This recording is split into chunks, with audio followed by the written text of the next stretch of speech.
Do you feel like you need God's encouragement and wisdom throughout the week to take hold of His promise to fly like an eagle? You come to the right place. Welcome to Eagles on the Hill. Let's join our host, Pastor Jeff Scheich.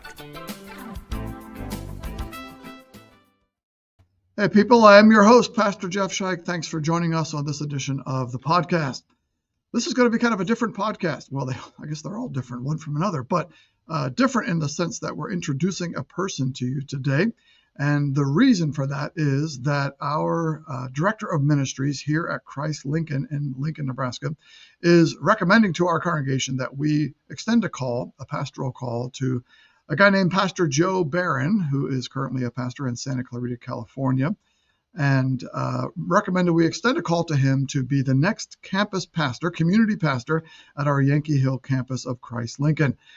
For those who may not know, I am the current campus pastor at our Yankee Hill campus, and the church is getting rid of me. So that's kind of the way. No, that's not what's happening, actually.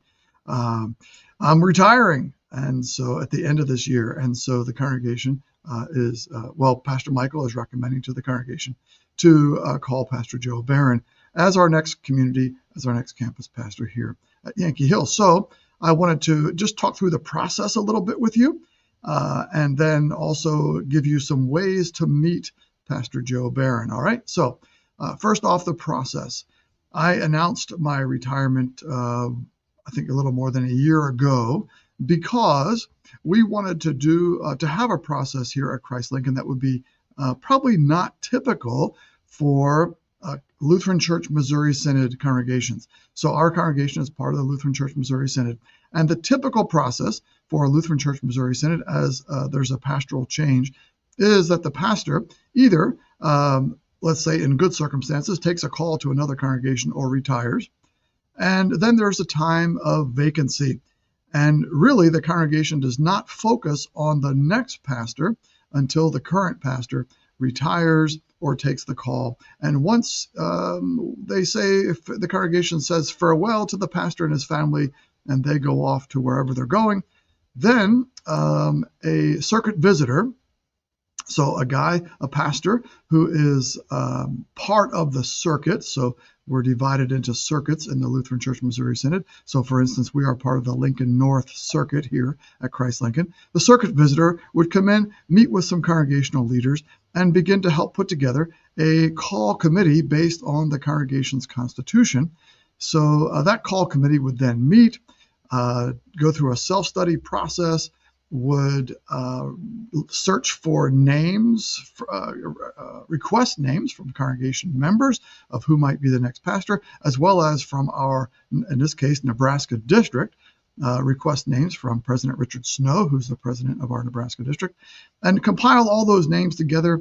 The call committee would examine things like what we call PIFs and sets, personal information forms, and self-evaluation tools for each of those pastors, call the list down. And then the way call committees work differs from congregation to congregation. But let's say, for instance, might get the list down to about 5 pastors. They might or might not phone interview those pastors, see if they can get the list down even further. And then at some point, maybe have the pastor come in for a congregational visit, maybe not. It just depends on the setting. But eventually the call committee would have a congregational meeting, recommend to the congregation we have one name to call, or we have 3 possibilities. We couldn't choose, so we're asking you to choose, and the congregation votes and chooses. And our belief is that the Holy Spirit guides that process so that the next pastor is chosen. In the interim time, there's one of 2 possibilities. A vacancy pastor would be assigned, although it's in cooperation with the congregation, but the circuit visitor would assign a vacancy pastor, a pastor who would be there during the time of vacancy. He would work typically part-time to be able to help the congregation out during that vacancy. Or there might be what's called an intentional interim. If there's a particular need for some more pastoral care during that vacancy time, then in our case, Nebraska district would work with the congregation to have a pastor who would be more than just coming in to preach on Sunday mornings, and do confirmation and that sort of thing, but really be there even up to full time to help the congregation work through some things that the congregation needs to work through during the time of vacancy. What we've decided to do here at Christ Lincoln is to try, if God would allow us, to avoid that time of vacancy, because congregations, while it has some positive pieces to a vacancy, it also has puts a great stress and strain on the congregation. And so we decided that it would be worthwhile, if God would allow, to not have a vacancy, but instead even have a time of pastoral overlap with a new pastor here. So in other words, I would serve alongside the new pastor for a period of time. Not that the pastor can't, he's perfectly capable of doing it on his own, but to have some overlap, to have some introductions and opportunities for the new pastor to do some things that perhaps he wouldn't be able to do if he was just serving by himself. Of course, there's a great cost to that. And so those of you listening to the podcast, just know that there is a cost to what we're doing here, the way we're doing it, as we have two pastors overlapping. And so encourage you with your offerings in that regard, as we team together to have a smooth pastoral transition here. Of course, on the flip side, when you go into a time of vacancy, there's a cost to that. Oftentimes that cost is congregational members just drifting away and sometimes never again being reconnected with a church. And so there is a significant cost, especially the larger the congregation is, that people will drift away and even drift away from the faith. So we examined that cost and said it's worthwhile to invest a little more in the financial side to potentially have a very smooth transition to a new pastor. All right. So what we've done here then is Pastor Michael, our director of ministries, called together a call recommendation committee with the clear idea that that committee would be working through the same kind of system that a call committee would, except that there's an added dimension of a director of ministries involved. And so the call recommendation committee really is assisting Pastor Michael as he is the one who brings forth the recommendation to the congregation. Here's who he believes we should call. Of course, he's not just doing that on his own, but he's doing that with great input from the call recommendation committee, as well as other staff that are part of the process and so forth. And so, I don't know, probably would it have been 9 months ago or so, we began this process, and it has led to the point where Pastor Joe Beran of Bethlehem Lutheran Church in Santa Clarita, California, is the person whom Pastor Michael is recommending to the congregation to call. We had a number of good candidates and some great discussion. I was part of it in the sense that I gave nomination for who might be the next pastor, but I was not on the call recommendation committee. I did not ever, I don't think I ever met, I never met with the call recommendation committee, talked to Pastor Michael a couple of times over the course of the process, but basically I was not really integral to the process. I did get a chance to meet with a couple of pastors as they came into town, including Pastor Joe.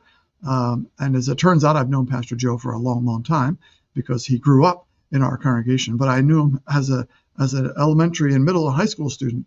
And so now getting to know him as a pastor has been just, it's been a great, tremendous blessing to me.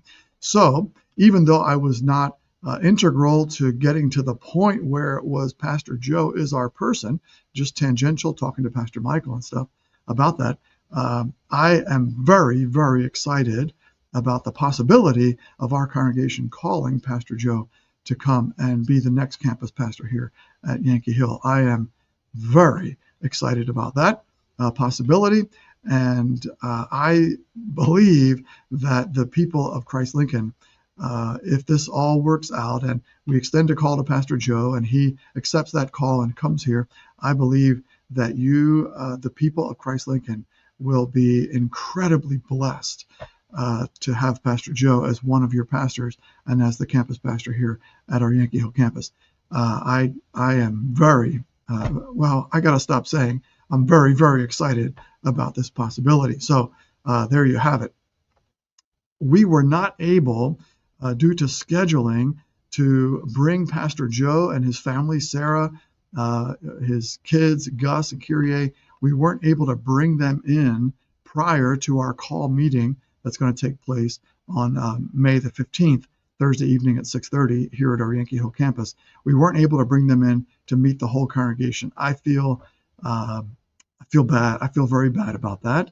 I apologize to the congregation for that. I wish we could have gotten them in here so that you could have a Q&A with them or something. But because of the times in which we live, you do have an opportunity to meet Pastor Joe in some ways. So I want to give you some places you can go where you can meet him a little bit and get to know him a little bit.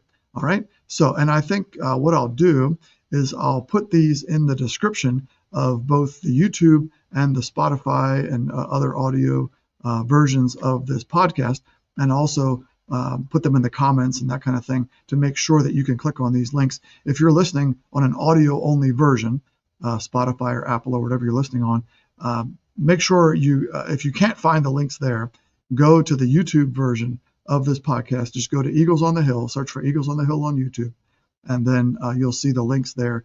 And you can either type them in, because I'll have them on the screen, or you can click on them, but you get a chance to meet Joe. So let me describe for you what these things are. Number one, first and foremost, is an interview I did with Pastor Joe before the call process even got started, before I even announced my retirement. It was well before that. I did not do the interview because of the idea that Pastor Joe might be the guy.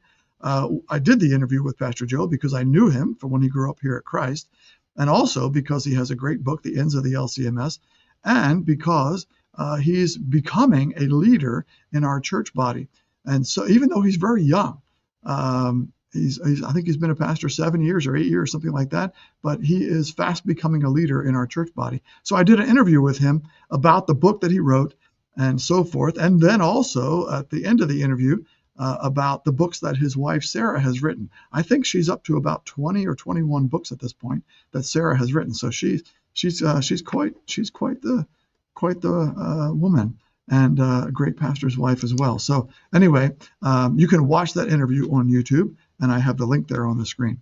Another place to go and meet Pastor Joe a little bit is the Tim Allman podcast. Tim Allman, Pastor Tim Allman, is Lutheran Church Missouri Synod pastor, part of Unite Leadership Collective, and he did a podcast a little bit longer. I think it's about close to an hour, 50 minutes maybe, podcast with Pastor Joe, again about the book and about some of Joe's thinking. And so you can get a sense of where Pastor Joe is coming from, his ministry a little bit in California, and that kind of thing. So again, this podcast, I don't know how old it is, probably a year or two old, not part of the call process at all, but you get to know Pastor Joe from this. And again, I put that up on the screen for you on YouTube. I'll put the link in the description, so you'll be able to click on that.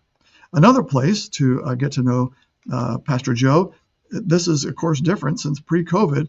Now, post-COVID, a lot of times you can go and look up whatever church you want to find and look up the pastors and hear their sermons.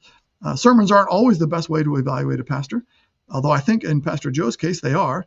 You look at a couple of his sermons and you say, wow, he's a better preacher than Pastor Scheich. So anyway, there you go. So I put that up there, their YouTube channel, and you can go to the YouTube channel, watch any of Pastor Joe's recent sermons and get a sense of the way he preaches and that sort of thing.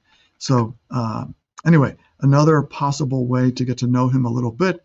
There you go. Last Sunday's sermon is on YouTube. I put the link on the screen, and it starts at about 32 minutes and 50 seconds into the recording, and runs till about 54 minutes. It's one of his longer sermons, actually. It's 21 minutes long. Usually he's around 15 to 18 minutes, something like that from my experience as I've watched him. And so there you go. You can watch his most recent sermon. I think it was from the Sunday after Easter is what that sermon is from, or other recent sermons as well. So again, sermons aren't always the best way to get to know a pastor, but they're one way, certainly. And you'll find that his sermons are very good. And I'm just looking forward to potentially, as we extend a call to him, and then he comes here, potentially accepts that call and comes, that our congregation will be very, very blessed, including me. I'll be blessed to hear Pastor Joe preach, so I'm excited about that. And excited about the way he pastors. He's just a genuine, real guy. He's the real deal, as I like to say about him. And so exciting times for Christ Lincoln. So again, if you're, I like to just encourage you to get to know him. Apologize, we weren't able to get him out here to have a Q&A with you as a congregation, but I want you to get to know him, particularly if you're going to come to that call meeting on May 15th at 6:30 p.m. and be voting on that. I want you to be able to say, yeah, I want to vote for this. I think he would be a great pastor here at Christ Lincoln. So there you have it. That's what we got for you today on the podcast. Write us at eaglesonthehill211@gmail.com. Let us know what you think of this or other podcast topics you'd like us to do. Remember that those who hope in the Lord will fly on wings like eagles. So encourage you with that scripture today. Thanks for listening to the podcast.